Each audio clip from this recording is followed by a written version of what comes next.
ఓం నమః శివాయ. ఓం నమో నారాయణాయ. కర్మ నివారణ కాళభైరవాయ నమో నమః. ఓం కాళకాలాయ విద్మహే కాళాతీతాయ ధీమహి తన్నో నరదృష్టి నివారణ కాళభైరవ ప్రచోదయాత్. హరి ఓం. ఓం మహాదేవ్యై చ విద్మహే విష్ణుపత్నీ చ ధీమహి తన్నో మహాలక్ష్మి ప్రచోదయాత్. హరి ఓం. మా ఛానల్కి స్వాగతం. చూస్తున్న వీక్షకులకు ప్రేక్షకులకు ప్రియ కాళభైరవ భగవద్బంధులకి స్వాగతం పలుకుతూ మమ్మల్ని ఎంతగానో ఆదరిస్తూ ఉండబడినటువంటి ప్రియ సోదరీమణులకు అందరికీ కూడా వరలక్ష్మీదేవి అమ్మవారి యొక్క శుభాకాంక్షలు, ఆశీస్సులు. శ్రావణ మాసంలో అందరికీ శుభాలను, జయాలను, ఐశ్వర్యాలను ప్రసాదించాలని విద్యార్థులకు విద్యాలక్ష్మిగా, ఉద్యోగస్తులకు ఉద్యోగలక్ష్మిగా, వ్యాపారస్తులకు వ్యాపారలక్ష్మిగా, ఐశ్వర్యవంతులకు ఐశ్వర్యలక్ష్మిగా ప్రసాదించాలని మనసారా కోరుకుంటూ ఆశీర్వచనం. 1/8/2025 నుండి 15/8/2025 వరకు పుట్టినటువంటి వారందరూ కూడా ముందస్తుగా జన్మదిన శుభాకాంక్షలు. గతంలో వివాహం చేసుకున్న వారికి వివాహ వార్షికోత్సవ శుభాకాంక్షలు. ద్వాదశ రాశుల్లో గ్రహ గమనాల్ని ఓసారి వీక్షింపచేద్దాం. మిథున రాశిలో 12 సంవత్సరముల తర్వాత గురువు మరియు శుక్ర భగవానుడు సంయోగ సంచార స్థితి. కర్కాటక రాశిలో రవి బుధ సంచార స్థితి, బుధాదిత్య రాజయోగము. సింహరాశిలో కేతు సంచార స్థితి, కన్యరాశిలో కేతు సంచార స్థితి, కుంభరాశిలో రాహు సంచార స్థితి, మీనరాశిలో శని భగవానుని వక్రగమన సంచార స్థితితో ద్వాదశ రాశుల్లో గ్రహ గమనాలు ఈ విధంగా ఉన్నాయి.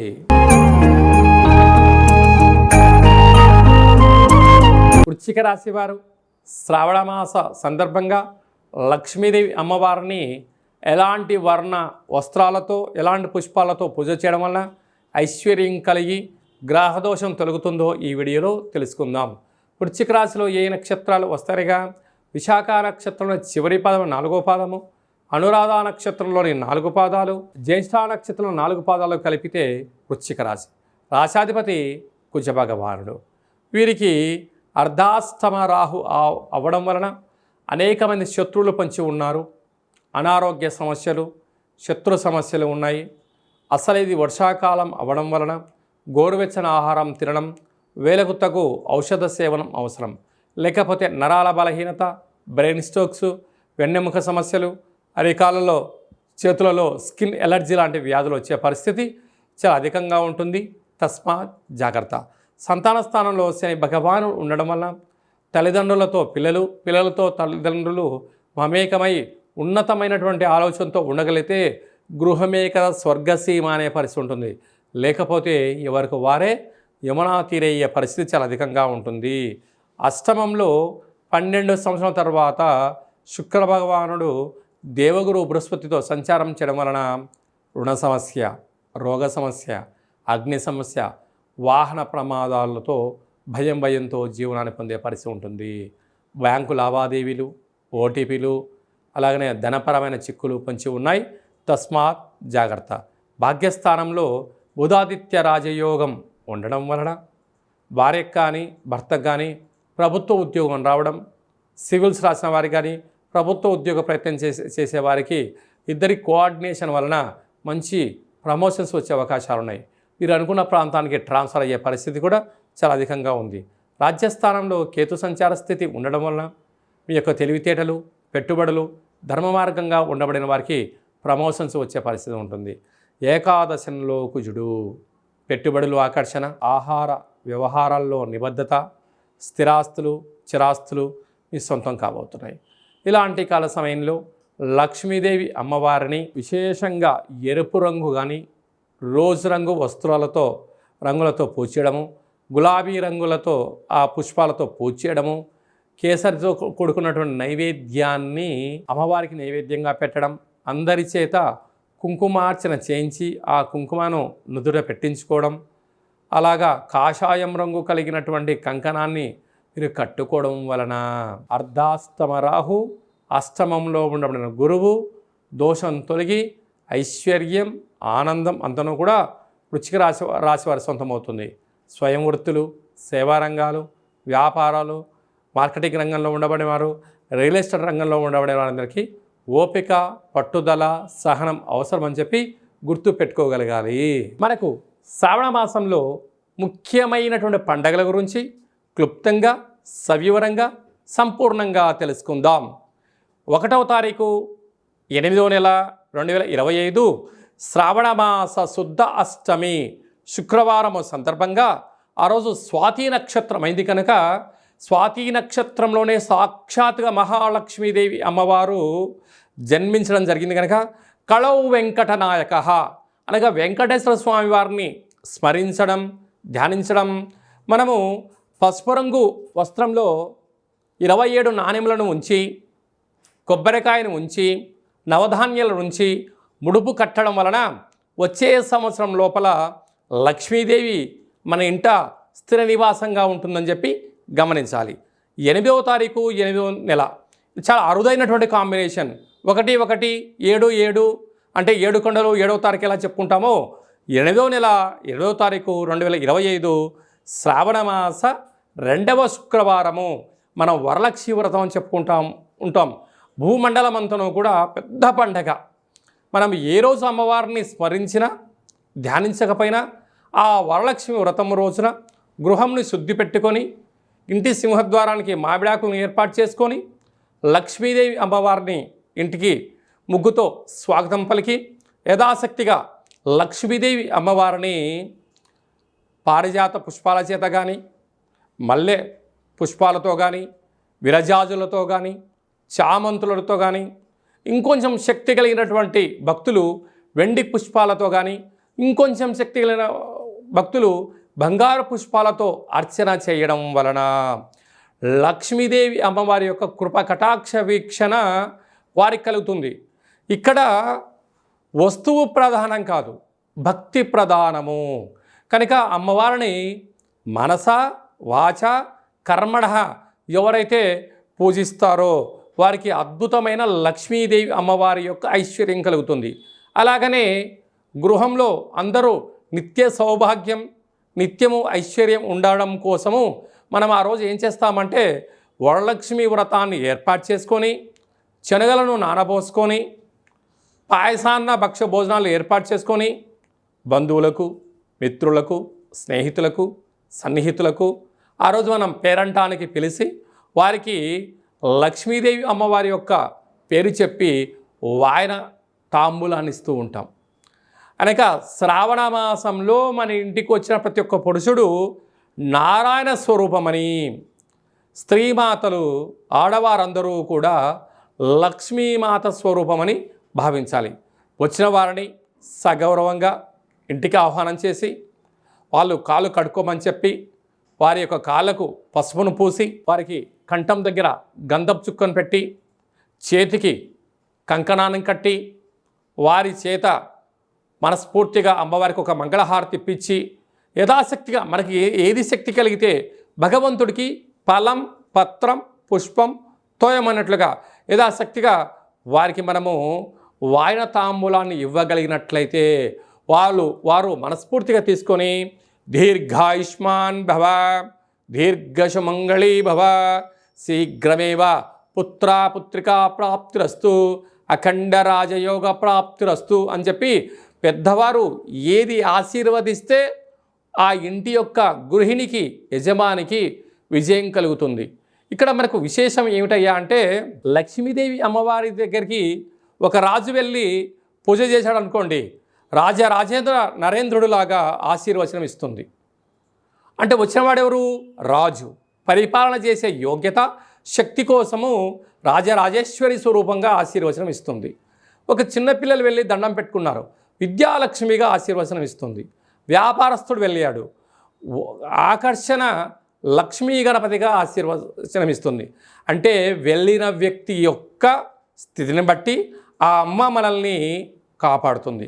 కనుక మన ఇంటికి గృహానికి వచ్చిన వారందరినీ కూడా మనము ఎంత చిత్తశుద్ధితో గౌరవిస్తామో వారి యొక్క మనసులోంచి వచ్చే ఒక ప్రతి మాట వీళ్ళు మాట్లాడుతున్న మాట కాదు, సాక్షాత్తుగా వైకుంఠంలో ఉండబడినటువంటి లక్ష్మీమాతనే వీరిని వీరి యొక్క మనసులో దూరి వీరి యొక్కతో ఆశీర్వదింపచేస్తుంది అని చెప్పి మనం గమనించగలగాలి. ఈ విధంగా మనము లక్ష్మీదేవి అమ్మవారిని స్వాగతం పలుకుతూ అమ్మవారి యొక్క సేవ ఎవరైతే చేస్తామో వారందరికీ కృప కటాక్ష వీక్షణ అందరికి కూడా ప్రసరించాలని కోరుకుందాం. ఇంకొంచెం శక్తి కలిగింది అనుకుందాం. ఇంటి యొక్క గృహిణి యజమాని ఎంత బరువు అయితే ఉంటారో అంత బరువు కలిగినటువంటి లక్ష్మీ నాణ్యములను రూపాయి బిళ్ళలను తులాభారం చేసుకొని భక్తులకు ప్రసాదంగా పంచగలిగినట్లయితే రాబోయేటువంటి 7 తరాల వరకు ధనానికి ధాన్యానికి ఐశ్వర్యానికి లోటు ఉండదని చెప్పి గమనించాలి. అందుకే కళవు వెంకట నాయక అనగా వెంకటేశ్వర స్వామి వారి దగ్గరికి వెళ్ళిన వారికి రూపాయి బిళ్ళలతో తులాభారం చేస్తూ ఉంటారు. మధుర వెళ్ళిన వారు వెన్నతో తులాభారం చేస్తూ ఉంటారు. మనకు తెలంగాణ రాష్ట్రంలో సమ్మక్క సారక్క దేవాలయం దగ్గరికి వెళ్ళిన వారు బెల్లంతో తులాభారం చేస్తూ ఉంటారు. ఎందుకయ్యా అనగా ఆ తులాభారాన్ని చేయడం వల్ల వారు ఎంత బరువు అయితే ఉంటారో అంత బరువు కలిగిన పదార్థాన్ని దాన ధర్మము చేయడం వలన ఐశ్వర్యము ఆనందము యోగము రాజయోగము ఆ అమ్మవారు మనకు ప్రసాదిస్తుంది. కనుక ఈ శ్రావణమాస సందర్భంగా మనమందరము కూడా ఇలాంటి తులాభార మహోత్సవ కార్యక్రమంలో పాల్గొందాం. అమ్మవారి యొక్క ఆశీస్సులు పొందుదాం. ఐశ్వర్యానికి ఆనందానికి మన ఇంట లక్ష్మీదేవి స్థిర నివాసంగా ఉండాలని కోరుకుందాం. అదే కాకుండా మనకు 9వ తారీఖున రాఖీ పూర్ణిమ, రక్షాబంధనము, జంధ్యాల పండగ అంటారు. అనగా బ్రాహ్మణ వైశ్య క్షత్రియ విశ్వకర్మలు పద్మశాలీలు ఈ 5 వర్ణాల వరకు యజ్ఞోపవీతం ఉంటుంది. ఆ రోజు యజ్ఞోపవీతం మార్చుకోగలగాలి. తల్లిని మించిన దైవము లేదు, గాయత్రి మంత్రాన్ని మించినటువంటి మంత్రము లేదు, సుదర్శన యంత్రాన్ని మించిన యంత్రము లేదు అని చెప్పి మనకు వేదం చెప్తుంది. కనుక నువ్వు ఏ రోజు ఏం చేసినా చేయకపోయినా ఈ శ్రావణమాస పూర్ణిమ సందర్భంగా యజ్ఞోపవీత ధారణ చేసి కనీసం ఒక 108 సార్లు, కుదరలేదు కనీసం 27 సార్లు గాయత్రి మంత్రాన్ని ఓం భూర్భువత్స్వః తత్స్వవితుర్వరేణ్యం భర్గో దేవస్య ధీమహి ధియో యో నః ప్రచోదయాత్ అనేటువంటి మంత్రాన్ని ప్రాతకాలము మధ్యాహ్నము సాయం సంధ్య గావిత్రి సావిత్రి మహాసరస్వతి అంటే అమ్మవారు ఈ 3 రూపాల్లో ఉంటూ మనల్ని కాపాడుతూ ఉంటుంది. అయితే బ్రాహ్మణులకు ఎవరైనా దండం పెడితే దీర్ఘాయుష్మాన్ భవ దీర్ఘసుమంగళీ భవ అని ఆశీర్వదిస్తుంటారు. అంటే అది ఎక్కడి నుంచి వస్తుంది? గాయత్రి మాత వాళ్ళను రక్షిస్తుంది. వైశ్యుల అంటే కోమటలు వైశ్యాసు దగ్గరికి వెళ్ళి మనము నమస్కారం పెట్టామనండి, వాసవి మాత దేవ్యై నమో నమః అంటారు. అంటే వాసవి మాత వాళ్ళను చల్లగా ఆశీర్వదించడం వలన వాళ్ళు త్రాసు తక్కడను పూచడం వల్ల వాళ్ళు అపార కుబేర సంపన్నులు అవుతారు. విశ్వకర్మలు ఉంటారు, వారు శిల్పాలను చెప్తూ ఉంటారు, వడ్రంగి పనులు కార్యకలాపాలు చేస్తూ ఉంటారు. అంటే సృష్టికి ప్రతి సృష్టి చేసే శక్తి విశ్వకర్మలకు ఉంటుంది. అందుకే అంత కృష్ణ పరమాత్ముడు కూడా అక్కడ సంపూర్ణమైనటువంటి ద్వాపర యుగమంతను కూడా ఒక మాయా ప్రపంచాన్ని సృష్టించాడని చెప్పడం జరుగుతుంటుంది. వారు ఈ మంత్రాన్ని ఉచ్చరింపజేయడం వల్ల వారు చేస్తున్న పనులలో నైపుణ్యత పెరుగుతుందని చెప్పి గమనించాలి. అలాగనే పద్మశాలీసు వారు లేకపోతే దేవతలకు మనుషులకు వస్త్రధారణ లేదు. కనుక వారు మంచి వస్త్రాలు నేచి వారు మనకు మంచి వస్త్రాలు అందజేయగలగాలంటే వారు ఈ 5 వర్ణాల వాళ్ళు యజ్ఞోపవీతం ధరింపచేయాలని చెప్పి తప్పక గుర్తుపెట్టుకోవాలి. అలాగనే మనము శ్రావణమాస పూర్ణిమ రాఖీ పూర్ణిమ అనగానే సోదరుడికి సోదరి అటు అక్క కానీ ఇటు చెల్లెలు కానీ వీరు వెళ్ళి వారి యొక్క యోగక్షేమాలు కనుక్కొని అన్నకు రక్షాబంధనము కట్టడం వలన ఆ అన్నా చెల్లెల యొక్క బంధము మైత్రి ఆజన్మాంతం ఉంటుంది. చూడండి, మనం అమ్మ అంటాం అంటే 2 పెదాలు కలుస్తాయి, నాన్న అంటాం 2 పెదాలు విడిపోతాయి. కానీ అన్న అనగానే అమ్మలో సగభాగం నాన్నలో సగభాగం, అంటే అమ్మలో సగభాగం నాన్నలో సగభాగం. అలాంటి సోదరుడికి సోదరీమణులు వెళ్ళి రక్షాబంధనాన్ని కట్టి వారి యొక్క ఆశీర్వచనం తీసుకొని వారి నోటిని తీపి చేయడం వలన వారు ఆజన్మాంతంగా బావమరిది బతుకు కోరుతాడు అని చెప్పి మనకు ధర్మాలు చెప్తూ ఉంటాయి. ఏదన్నా వ్యాపారాలు చేసేటప్పుడు, ఏదన్నా ఆలోచనలు చేసేటప్పుడు సొంత తమ్ములను కూడా పక్కన పెట్టి బావమరిదిని పక్కన పెట్టుకోమని చెప్పి పెద్దవాడు చెప్తూ ఉంటారు. ఎందుకనగా తన చెల్లెలి క్షేమాన్ని తన అన్న కోరుకుంటాడు, బావ క్షేమాన్ని బావమరిది కోరుకుంటాడు. కనుక ఇలాంటి రక్షాబంధనము రోజునన్నా కనీసం అండదమ్ముళ్ళు అక్కా చెల్లెలు కలిసి ఒక వేడుకగా చేసుకునే ప్రయత్నం చేయగలగాలి. అంటే 64,000 జీవరాశులలో అత్యుత్తమైన మానవ జన్మ. ఈ జన్మలో తెలుసో తెలియకో ఒక తల్లి గర్భం నుంచి మనం అందరం బయటకు వచ్చాం. కనుక ఆ రక్త సంబంధము అనేటువంటిది ఇలాంటి రోజులలోనైనా కలిసి అన్నక్షేమ కార్యక్రమాలు, సోదరి యోగక్షేమాలు, ఒకరినొకరు ఉభయ కుశలోపరి అని తెలియచేయడం కోసమే మన సనాతన హిందూ ధర్మం పెట్టింది. చూడండి, మన సనాతన ధర్మంలో ఎంత గొప్పతనం ఉందో. మనకు నాగల చవితి రోజు పుట్టలో పాలు పోస్తాం, భూమాతకు పూజ చేస్తాం. అలాగనే వృషభాలకు పూజ చేస్తాం, అంటే జంతువులకు పూజ చేస్తాం. సోదరీమణులకు శ్రావణ మాసంలో వసుదైక కుటుంబము అనగా అందరం కలిపి ఒక చోట చేసుకొని వేడుకను చేసుకుంటాం. అందుకే మన సనాతన సాంప్రదాయానికి అంత పెద్ద గొప్ప విలువలు, అంత పెద్ద ఐశ్వర్య జీవన విధానం ఉంటుంది. కనుక చిన్న చిన్న పొరపాట్లు ఇట అన్నదమ్ముళ్ళు చేయొచ్చు, అక్కా చెల్లెలు చేయొచ్చు. కానీ ఇలాంటి శుభ సందర్భంలోనైనా వాటన్నిటిని మర్చిపోయి కలుపుకొని ప్రయాణం చేయగలిగితే తల్లి తండ్రి ఉండబడిన వారు నా పిల్లలు కలిసి ఉంటున్నారు అని చెప్పి తల్లిదండ్రులు ఎంతో ఆనందపడతారు. తల్లిదండ్రులు లేనటువంటి వారందరూ నేను లేకపోయినా నా కొడుకు నా కూతురుతో మైత్రిని, మంచి స్నేహ సంబంధాన్ని కలిసి ఉంచుకుంటాడని చెప్పి గతించిన పితృదేవతలు ఆశీర్వచనం వలన ఇరువురు కుటుంబాలు బాగుంటాయి, ఇరువురు యొక్క వంశము ఆ చంద్రార్కం వరకు కలిసి ఉంటుందని చెప్పి మనకు వేదం చెప్తుంది. కనుక మనిషి అనేటువంటి వారు చిన్న చిన్న తప్పులు చేస్తూ ఉంటారు. చెల్లెలు ఏదో తప్పు చేసి ఉండొచ్చు, అన్న కూడా ఏదో అని ఉండొచ్చు. కానీ ఇలాంటి సందర్భాలలో దయచేసి ఏది మనసులో ఉంచుకోవద్దు. అన్నీ మర్చిపోయి అన్న చెల్లెలతో మాట్లాడడంలో తప్పలేదు, చెల్లెలు వచ్చి అన్నతో మాట్లాడడం తప్పలేదు, ఇరువురు కుటుంబాల్లో ఎవరు కుటుంబానికి వెళ్ళినా తప్పలేదు. వెళ్ళి ఆ యొక్క రక్త సంబంధాన్ని, ఈ జన్మకే మనం రక్త సంబంధమే ఉంటాం కనుక ఈ జన్మలో ఉండబడినటువంటి మైత్రి బంధాన్ని కాపాడుకుందాం. భావితరాలలో మన పిల్లల్ని కూడా వారికి మన రక్త సంబంధం ఇది, నువ్వు చెల్లెలతో ఇలా ఉండాలి, నువ్వు అన్నతో ఇలా ఉండాలని మనం ఆచరింపచేస్తే మన పిల్లలు ఆచరింపచేస్తారు. మనం ఆచరించలేదు, మన పిల్లలు ఆచరింపచేయరు. కనుక అందరికీ సోదరీమణులకు అందరికీ కూడా, సనాతన ధర్మ సంరక్షకులకు, జ్యోతిష్య అభిమానులకు అందరికీ కూడా రక్షాబంధన శుభాకాంక్షలు. అందరికీ శుభాన్ని, జయాన్ని, ఐశ్వర్యాన్ని ప్రసాదించాలని మరొక్కసారి మహాలక్ష్మీదేవి అమ్మవారిని కోరుకుందాం.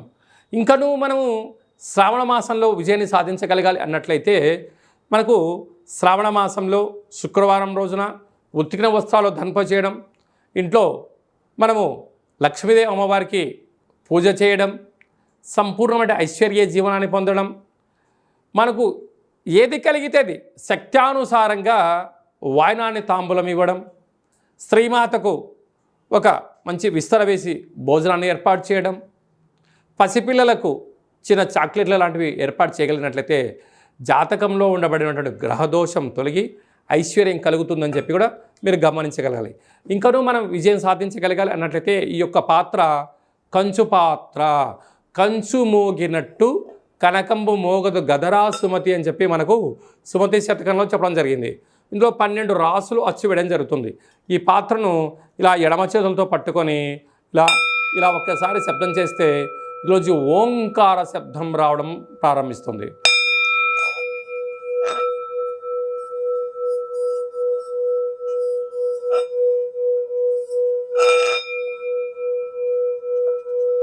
ఇలా శబ్ద తరంగాల్ని ఏర్పాటు చేయడం వలన ఉదయము సాయంత్రము మనము పూజ చేసిన తదనంతరము గృహంలో మనం ఇలా ఓంకార శబ్దాన్ని సృష్టించడం వలన గ్రామంలో, దేశంలో సంచరించేటువంటి లక్ష్మీదేవి గళ్ళు గళ్ళుమంటూ మన ఇంట్లోకి రావడం, మన ఇంట్లో ఉండబడినటువంటి జ్యేష్ఠాదేవి బయటికి వెళ్ళిపోవడం జరుగుతుందని చెప్పి కూడా గమనించాలి. ఈ అక్షయ పాత్రతో పాటు మీకు కాళభైరవ స్వామి యొక్క పూజా కార్యక్రమం 27 రకాల వస్తువులతో దిష్టి తీయించడం కూడా జరుగుతుంది. కనుక మనమందరము కూడా ఈ శ్రావణ మాసంలో కాళభైరవ స్వామి అక్షయ పాత్రను ఇంట్లో ఉంచుకుందాం. ఐశ్వర్యానికి ఆనందానికి స్వాగతం పలుకుతామని చెప్పి గమనించాలి. మీ వ్యక్తిగత జాతకం తెలుసుకోవాలనుకుంటున్నారా?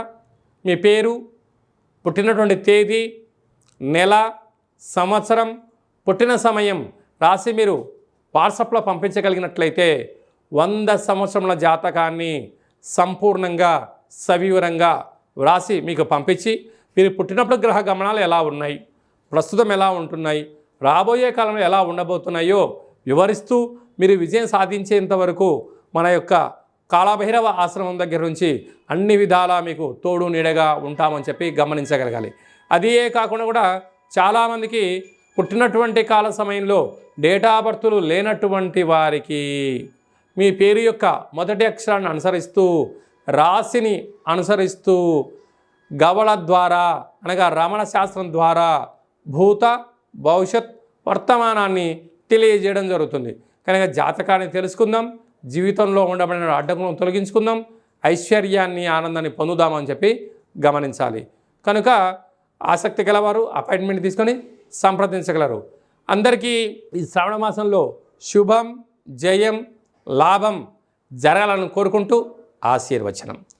ఓం శతమానం భవతి శతాయు పురుష సతేంద్రియ ఆయుష్యేవేంద్రియే ప్రతిష్టతి ధనం ధాన్యం బహుపుత్రలాభం శత సంవత్సరం దీర్ఘమాయు సర్వే జనా సుఖినో భవంతు లోకా సమస్తా సుఖినో భవంతు సర్వం మహాలక్ష్మీదేవతార్పణమస్తు.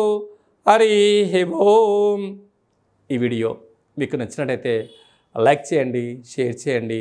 అందరికన్నా మీ వ్యక్తిగత జాతకాన్ని ముందుగా మీరు తెలుసుకోవాలి అనుకుంటున్నట్లయితే మా ఛానల్ని సబ్స్క్రైబ్ చేసుకోండి, గంట సింబల్ ప్రెస్ చేయండి, అలానే బటన్ కూడా తెలియచేయండి. హిందూ ధర్మాన్ని కాపాడండి.